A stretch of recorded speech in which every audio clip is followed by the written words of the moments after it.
매일 성경과 함께하는 오늘의 큐티 시간입니다.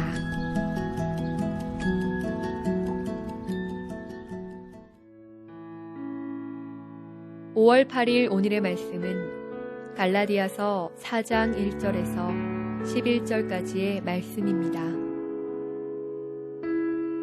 내가 또 말하노니 유업을 이을 자가 모든 것의 주인이나 어렸을 동안에는 종과 다름이 없어서 그 아버지가 정한 때까지 후견인과 청지기 아래에 있나니 이와 같이 우리도 어렸을 때에 이 세상의 초등학문 아래에 있어서 종노릇 하였더니 때가 참에 하나님이 그 아들을 보내사 여자에게서 나게 하시고 율법 아래에 나게 하신 것은 율법 아래에 있는 자들을 속량하시고 우리로 아들의 명분을 얻게 하려 하심이라.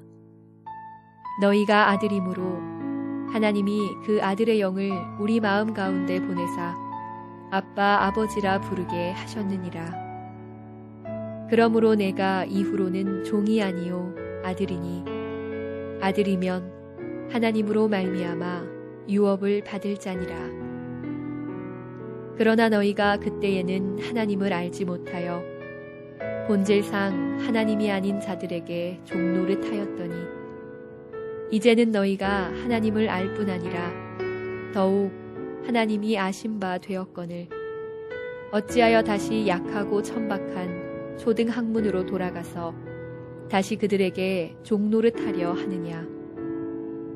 너희가 날과 달과 절기와 해를 삼가 지키니 내가 너희를 위하여 수고한 것이 헛될까 두려워하노라.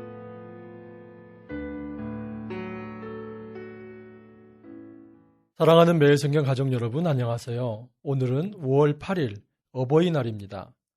부모님의 사랑과 헌신이 없었다면 우리가 감히 이 자리에 서 있을 수 없음을 압니다. 마찬가지로 하늘 아버지의 사랑이 우리에게 없었다면 감히 영적인 자유를 누리며 살 수 없을 것입니다. 하나님은 우리를 종으로 부리기를 원하지 않으시고 도리어 아들로 입양하여 하늘 권세를 받아 누리며 살아가기를 원하십니다. 5절에서 7절 한번 보실까요? 율법 아래에 있는 자들을 속량하시고 우리로 아들의 명분을 얻게 하려 하심이라. 너희가 아들이므로 하나님이 그 아들의 영을 우리 마음 가운데 보내사 아빠 아버지라 부르게 하셨느니라.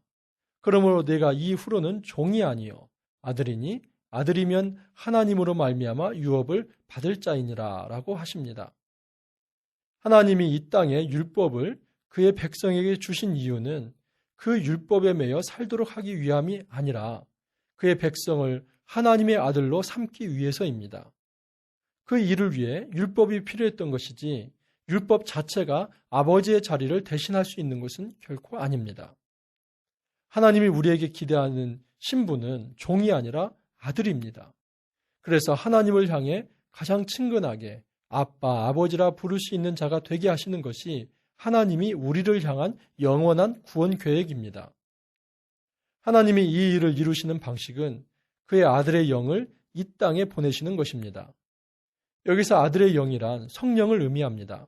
즉, 하나님이 그의 백성을 율법으로부터 속량하기 위해 그의 아들을 이 땅에 보내신 사건과 그의 백성을 죄에서 자유케 하기 위해 성령을 보내신 사건은 두 사건이 아니라 하나의 사건입니다.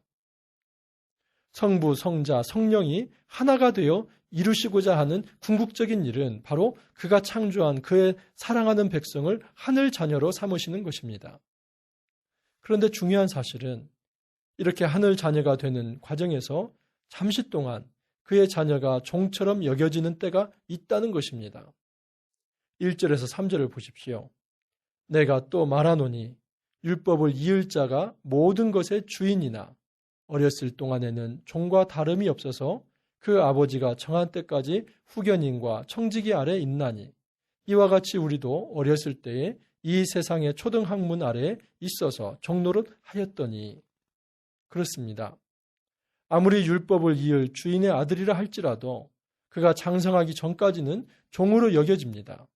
실제로 그 당시에 주인의 아들은 신실하고 충성스러운 가정교사, 즉 종에 의해 엄격한 교육을 받았는데 이때 비록 주인의 아들이지만 교육을 받는 동안은 종처럼 여겨졌습니다. 바울은 율법을 마치 부유한 가정에서 자녀를 교육하는 도구인 세상의 초등학문이라고 비유합니다.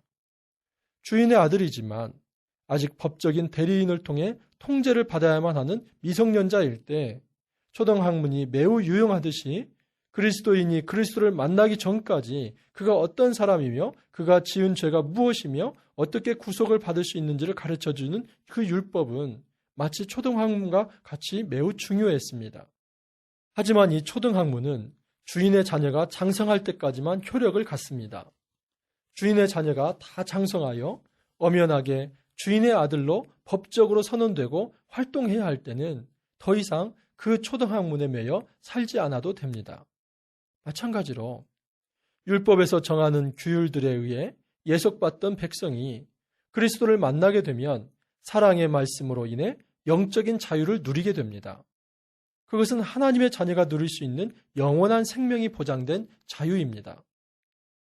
4절에서 하나님은 바로 하나님의 때가 찼을 때 그의 아들을 이 땅에 보내셔서 믿는 모든 백성들로 하여금 하늘 자녀가 되는 길을 열어주셨습니다. 사랑하는 성도 여러분, 나는 종입니까? 아니면 아들입니까? 나는 지금 세상의 초등학문 즉 율법의 규율에 매여 살고 있습니까? 아니면 하나님의 사랑의 법에 의해 자유를 누리고 있습니까? 하나님이 우리에게 기대하시는 것은 억압과 예속이 아니라 자유와 해방입니다. 물론 이것은 말씀과 성령을 떠난 방종이 결코 아닙니다. 성령 안에서 주님과 교제하며 말씀으로 인하여 삶이 날로 새로워지는 감격을 체험하는 것입니다. 이런 은혜를 경험하고도 다시 옛 생활로 돌아가려고 하는가? 바울은 도전합니다. 8절에서 9절을 보십시오. 너희가 그때에는 하나님을 알지 못하여 본질상 하나님이 아닌 자들에게 종노릇 하였더니 이제는 너희가 하나님을 알 뿐 아니라 더욱이 하나님이 아신 바 되었거늘 어찌하여 다시 약하고 천박한 초등학문으로 돌아가서 다시 그들에게 종노릇하려 하느냐, 그렇게 도전을 하고 있습니다. 하나님이 제일 싫어하시는 일은 하나님이 그의 독생자를 통해 그리스도를 믿는 자들에게 영광스러운 자유를 주었건만 여전히 말씀과 성령 안에서 누리는 자유가 아닌 율법 안에서 예속되는 구속의 삶을 사는 것입니다. 하나님이 우리에게 기대하는 것은 영적인 자유입니다. 그리스도 안에서 자유를 누리는 것입니다. 죄에 얽매이지 아니하고 죄에 예속되지 아니하고 매일의 삶에서 십자가를 경험하며 하나님과 함께 즐거이 동행하는 삶을 주님은 원하십니다. 혹시라도 우리는 자유를 오해해서는 안 됩니다. 예를 들어 아파트 10층에서 떨어지는 것이 내 자유라고 생각하며 낙하한다고 보십시오. 물론 그 사람의 자유일지 모르지만 그 사람 자신은 물론 다른 많은 친지와 이웃들에게 깊은 아픔을 줍니다. 참된 자유는 생명을 지향합니다. 무분별한 방종의 삶으로 자신을 죽음의 낭떠러지로 떨어뜨리거나 깊은 늪에 빠져들게 만드는 것은 엄밀한 의미에서 자유가 아닙니다. 사람을 파멸에 이르게 하는 치명적인 중독일 뿐입니다. 진정한 자유는 말씀 안에서 그리스도의 영을 체험하며 그리스도의 사랑스러운 숨결을 느끼며 하나님의 뜻을 깨닫고 그분께 기도하며 이로 인해 부어지는 영적인 희열을 체험하는 것입니다. 이 힘으로 많은 사람들에게 사랑을 전하고 영적인 피스메이커로 살아가는 것이 바로 그리스도 안에서 누리는 진정한 자유입니다. 하늘과 땅의 막힌 벽을 헐물고 사람과 사람 사이의 장벽을 허물어 그리스도를 통해 참 평화를 소개하는 거룩한 복음 전도자의 삶이 진정한 하나님 안에서 누리는 자유와 평화의 삶입니다. 바울은 10절 이하에서 제발 다시 절기나 강조하는 종교적 형식주의로 돌아가지 말라고 합니다. 마음에 그리스도의 영을 담고 말씀을 담아 거룩한 자유인으로 일어서기를 원하십니다. 오늘 하루 주님이 주시는 말씀으로 거룩한 자유를 체험하기를 원합니다. 함께 기도하겠습니다. 사랑이 많으신 아버지 하나님, 참으로 감사합니다.